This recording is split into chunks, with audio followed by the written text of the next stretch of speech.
John, before we get too far into the discussion, though, about justice and whether or not God's punishment is consistent with justice or inconsistent with justice, I think we should probably define what justice is and make sure that we're all talking about the same thing. So how would you describe justice here for this discussion?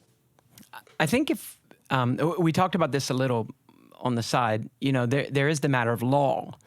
So if a law is broken and the law prescribes a response of justice, so there's the legal response to breaking or keeping a law, benefits and, negative consequences.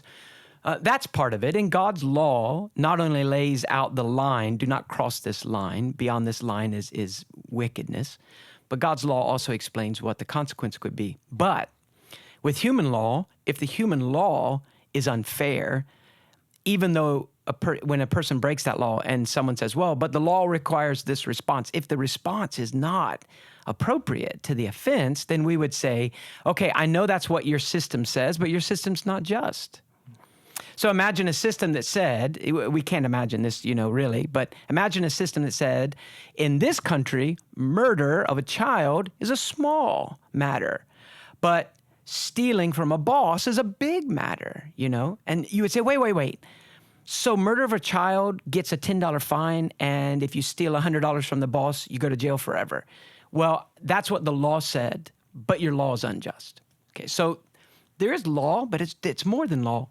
I think the simplest way to say is that justice is an equitable, an equal, and appropriate response to a crime.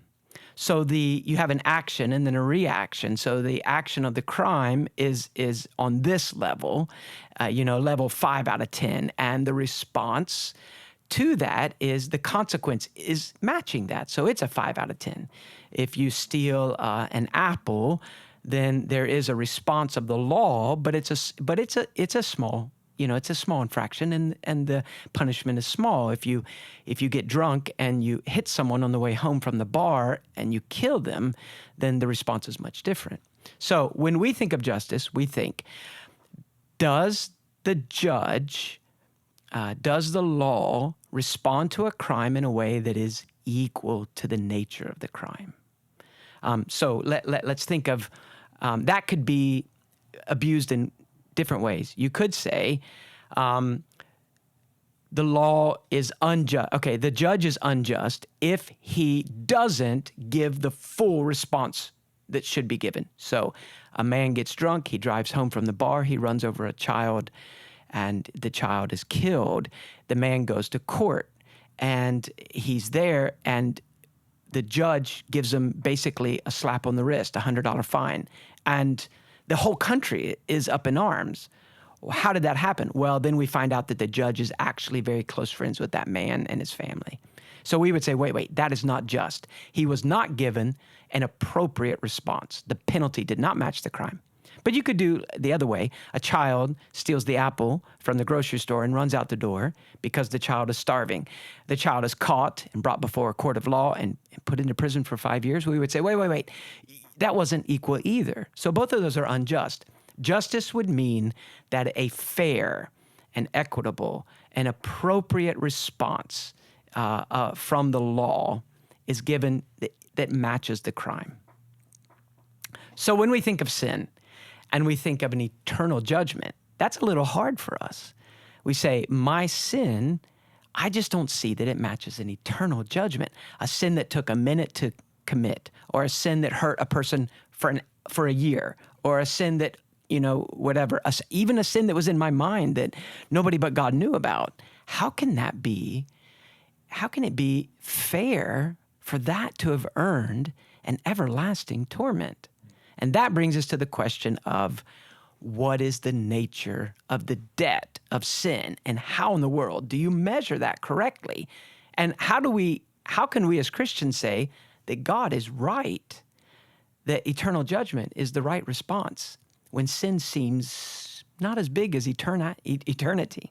So what would you say to a person that says, I've sinned, but I don't think my sin has earned that kind of response from God? Well, you haven't really considered who the lawgiver is and the character of God, that he's infinite. We lack objectivity, both one thing because the sin is ours. It's so much easier to see sin in someone else and a terrible sin that's deserving something. But when I do it, it's easy to justify it and think of all the reasons why I don't deserve what the law prescribes.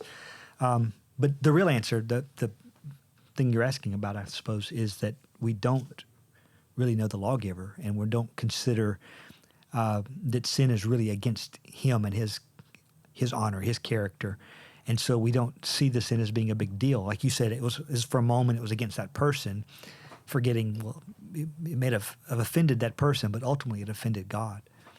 Yeah, when we think of the offense of sin, or we could think of the debt of a sin, we have to rise above the human kind of view. We tend to think that small actions, small infractions on earth, small infractions, we deserve small penalties, and large infractions, large penalties. And that's right. But when we think of sin, the primary thing is that we're sinning against a person, not against a law, not against an abstract set of rules. In this nation, you're not allowed to go 95 miles an hour. So if you go 95 miles an hour, there's a response of the law. But when we think about spiritual issues, it's the person that's offended that's primary. It doesn't mean that there aren't smaller or bigger infractions spiritually, but ultimately every sin deserves an infinite response because every sin is against an infinite being. And Edwards makes this argument. We owe God love. That's the great command, to love God with all of our heart, mind, soul, and strength. Now, if we will not give God the love and the honor and the obedience that is due to him, then it's a crime. We've robbed God what we owe him. Now, if God is an infinite being, then the argument from Scripture is that the crime carries an infinite penalty, and that's fair. The penalty matches the crime.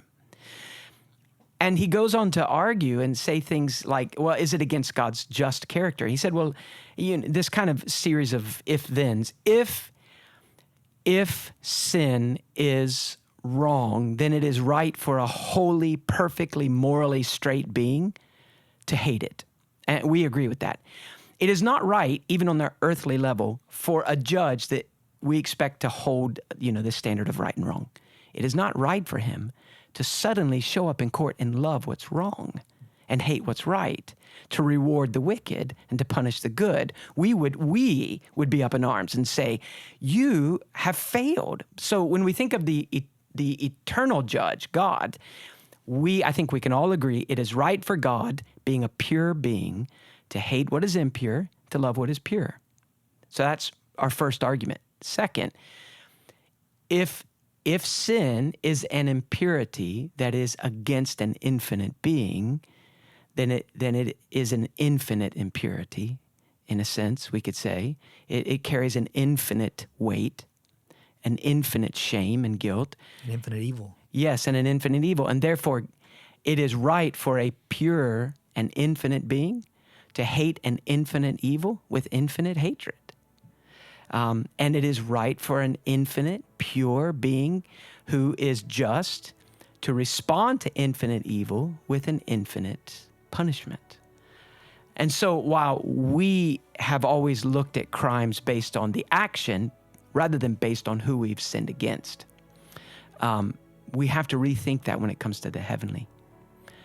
So Edwards' big argument there is, if you understand the nature of God correctly, and you understand then the nature of sin correctly, it is an infinite evil, then it really is not just okay for an infinitely righteous or infinitely fair God to punish sin with an everlasting punishment.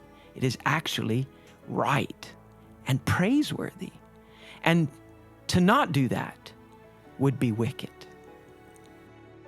If you haven't already, you can subscribe to The Whole Counsel on your favorite podcast app. And it does help whenever you're able to leave a comment or a question or write a review.